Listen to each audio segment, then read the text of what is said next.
విజయనగరం పైడితల్లి అమ్మవారి సిరిమానోత్సవం వైభవపేతంగా జరుగుతుంది. అక్కడి నుంచి ప్రత్యక్ష ప్రసారం మా ప్రతినిధి రాజారావు అందిస్తారు. దర్శనానికి వచ్చారు. ఉత్తరాంధ్ర జిల్లాలోనే కాకుండా ఇతర రాష్ట్రాల నుంచి కూడా పెద్ద ఎత్తున తరలి వచ్చారు.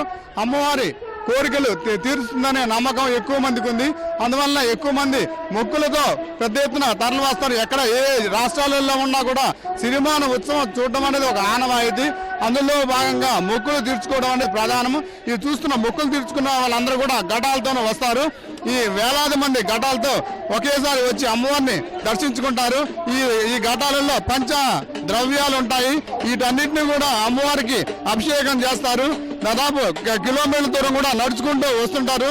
వీరు ఎన్నో వ్యయ ప్రయాసాలు పడి ఈ వస్తున్న అమ్మవారి దర్శనానికి వస్తున్నా కూడా ఇక్కడ మాత్రం సరైన ఇబ్బందులు కలుగుతుందని చెప్పి ఆవేదన వ్యక్తం చేస్తున్నారు.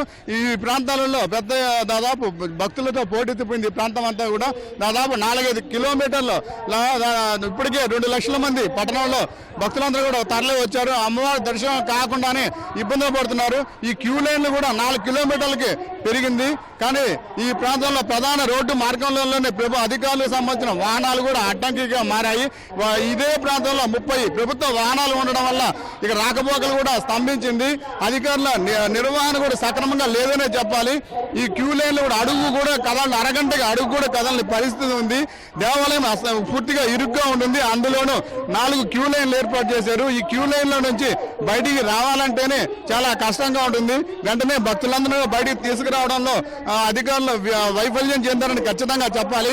ఇక్కడ ఉన్న పోలీసులు కూడా భద్రతా చర్యలు ఎక్కువ బాగానే చేపట్టినప్పటికీ 2000 మంది ప్రత్యేక పోలీసు బలగాలు వచ్చారు. 16 మంది డిఎస్పీలు కూడా బందోబస్తు చర్యలు చేపట్టారు. కానీ అమ్మవారి దర్శనానికి మాత్రం ప్రత్యేకంగా ఈ పోలీసులకు సంబంధించిన వాళ్ళే తీసుకుపోతున్నారనేది ఈ బంధువులందరూ కూడా తీవ్ర ఆగ్రహం వ్యక్తం చేస్తున్నారు. భక్తులు కూడా కేంద్ర మంత్రి అశోక్ గజపతి కూడా ఇప్పటికే ఫిర్యాదు చేశారు. ఈ ఫిర్యాదు చేయడంతో జిల్లా కలెక్టర్ కూడా కేంద్ర మంత్రి ఆదేశాలు కూడా ఇచ్చారు. భక్తులు ప్రశాంతంగా దర్శనం చేసుకునే విధంగా అధికారులు సహకరించాలని, అధికారులు భక్తుల్ని ఇబ్బంది పెట్టొద్దని చెప్పారు. అయినప్పటికీ కూడా ఈ చూస్తున్న ఈ ప్రాంతంలో ఒక్క క్యూ లైన్ లో కూడా కనీసం కదలని పరిస్థితి ఉంది.